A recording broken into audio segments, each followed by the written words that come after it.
সমাজকে অন্ধকারে রেখে এবং পুরো পশ্চিমবঙ্গকে সন্দেশখালী বানানো। একদিকে স্বামী বিবেকানন্দর বিচারধারায় বাংলার সারা দেশের যুব সমাজ এগিয়ে যাচ্ছে, আর অন্যদিকে আজকে বাংলার কি দুরবস্থা দেখুন, যে সেখানে একের পর এক লোক ধরা পড়ছে। দুঃখের কথা, এরা সামনে নিজেদের চরিত্র এত সৎ দেখায়, সততার প্রতীক দেখায় নিজেদের মুখ্যমন্ত্রীকে অনুকরণ করে, আর ভেতরে এত দুর্নীতি। মানে ফাঁসির মঞ্চ তো রেডি রয়েছে, দুর্নীতি তো বেরিয়েও গেছে, কিন্তু এখনো পর্যন্ত তিনি নিজে কেন ফাঁসির মঞ্চে যাচ্ছেন না? কি করতে হবে না? বাংলার যুব সমাজ কি করবে? ওদের মতন গরু পাচার করবে, ওদের মতন কয়লা পাচার করবে, ওদের মতো রোহিঙ্গাদের বাইরে থেকে নিয়ে এসে ওখানে ভোটার আইডি করার কাজ করে দেবে? মন্ত্রী রাজ্যে তিনি বলছেন সবাইকে চাকরি করতে হবে, এর কোনো মানে আছে? ক্ষেত মজুরি করবে কে সবাই চাকরি করলে? কিন্তু শিক্ষামন্ত্রী গ্রন্থাগার মন্ত্রী,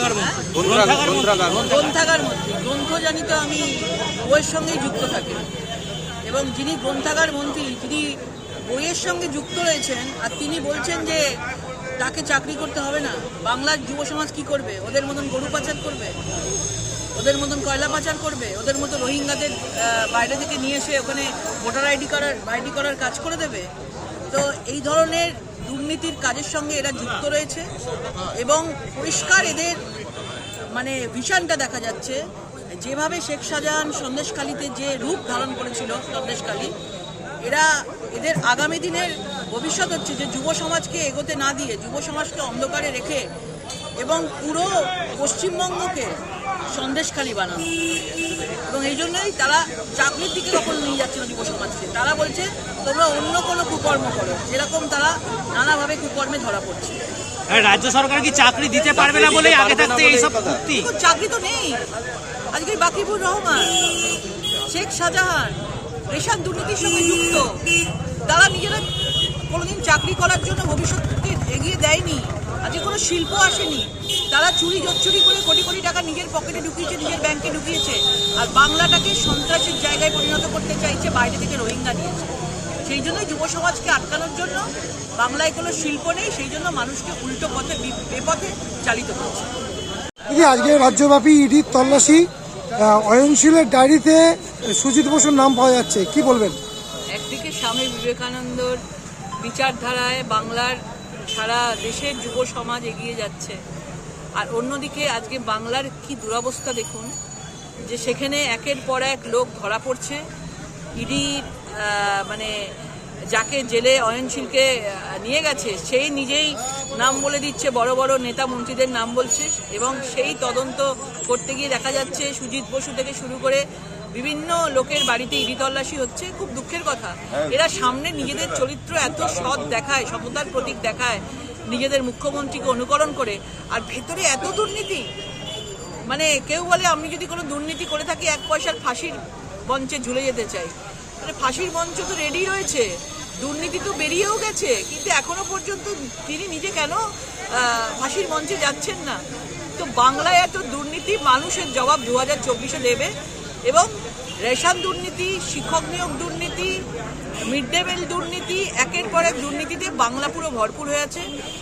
2024-এ বাংলার জনতা, বাংলার মহিলারা এই তৃণমূল সরকারকে মানে উৎখাত করবার জন্য ভারতীয় জনতা পার্টির লোককে পার্লামেন্টে পাঠাবে।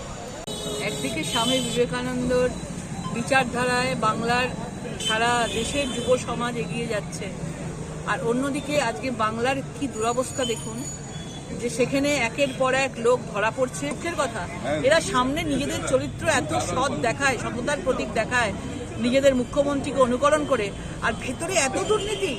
মানে ফাঁসির মঞ্চ তো রেডি রয়েছে, দুর্নীতি তো বেরিয়েও গেছে, কিন্তু এখনো পর্যন্ত তিনি নিজে কেন ফাঁসির মঞ্চে যাচ্ছেন না? কি করতে হবে না? বাংলার যুব সমাজ কি করবে? ওদের মতন গরু পাচার করবে, ওদের মতন কয়লা পাচার করবে, ওদের মতো রোহিঙ্গাদের বাইরে থেকে নিয়ে এসে ওখানে ভোটার আইডি করার কাজ করে দেবে? মন্ত্রী রাজ্যে তিনি বলছেন সবাইকে চাকরি করতে হবে, এর কোনো মানে আছে? ক্ষেত মজুরি করবে কে সবাই চাকরি করলে? কিন্তু শিক্ষামন্ত্রী গ্রন্থাগার মন্ত্রী, গ্রন্থ জানি তো আমি বইয়ের সঙ্গেই যুক্ত থাকি, এবং যিনি গ্রন্থাগার মন্ত্রী, যিনি বইয়ের সঙ্গে যুক্ত রয়েছেন, আর তিনি বলছেন যে তাকে চাকরি করতে হবে না। বাংলার যুব সমাজ কি করবে? ওদের মতন গরু পাচার করবে, ওদের মতন কয়লা পাচার করবে, ওদের মতো রোহিঙ্গাদের বাইরে থেকে নিয়ে এসে ওখানে ভোটার আইডি করার কাজ করে দেবে।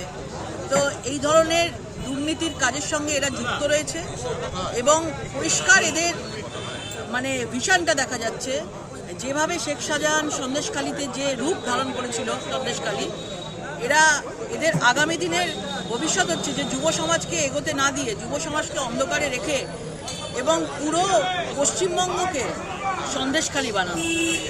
এবং এই জন্যই তারা চাকরির দিকে কখনো নিয়ে যাচ্ছে না যুব সমাজকে। তারা বলছে তোমরা অন্য কোনো কুকর্ম করো, এরকম তারা নানাভাবে কুকর্মে ধরা পড়ছে।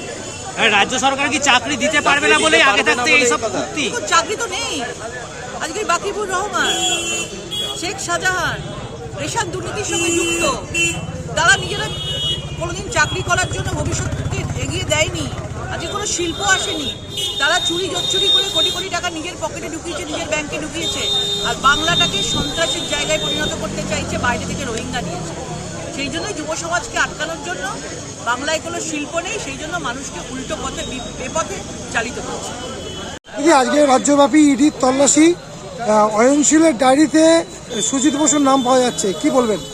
একদিকে স্বামী বিবেকানন্দর বিচারধারায় বাংলার সারা দেশের যুব সমাজ এগিয়ে যাচ্ছে, আর অন্যদিকে আজকে বাংলার কি দুরবস্থা দেখুন, যে সেখানে একের পর এক লোক ধরা পড়ছে।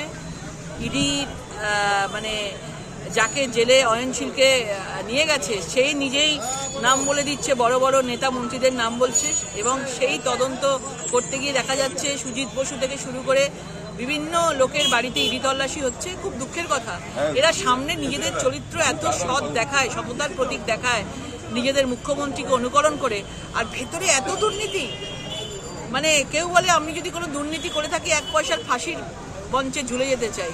মানে ফাঁসির মঞ্চ তো রেডি রয়েছে, দুর্নীতি তো বেরিয়েও গেছে, কিন্তু এখনো পর্যন্ত তিনি নিজে কেন ফাঁসির মঞ্চে যাচ্ছেন না?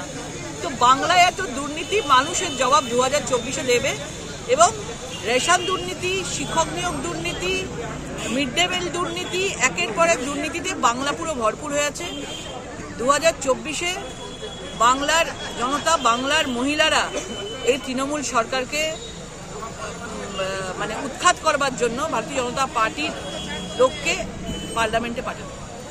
একদিকে স্বামী বিবেকানন্দর বিচারধারায় বাংলার সারা দেশের যুব সমাজ এগিয়ে যাচ্ছে, আর অন্যদিকে আজকে বাংলার কি দুরবস্থা দেখুন, যে সেখানে একের পর এক লোক ধরা পড়ছে। দুঃখের কথা, এরা সামনে নিজেদের চরিত্র এত সৎ দেখায়, সততার প্রতীক দেখায় নিজেদের মুখ্যমন্ত্রীকে অনুকরণ করে, আর ভেতরে এত দুর্নীতি। মানে ফাঁসির মঞ্চ তো রেডি রয়েছে, দুর্নীতি তো বেরিয়েও গেছে, কিন্তু এখনো পর্যন্ত তিনি নিজে কেন ফাঁসির মঞ্চে যাচ্ছেন না? কি করতে হবে না? বাংলার যুব সমাজ কি করবে? ওদের মতন গরু পাচার করবে, ওদের মতন কয়লা পাচার করবে, ওদের মতো রোহিঙ্গাদের বাইরে থেকে নিয়ে এসে ওখানে ভোটার আইডি করার কাজ করে দেবে।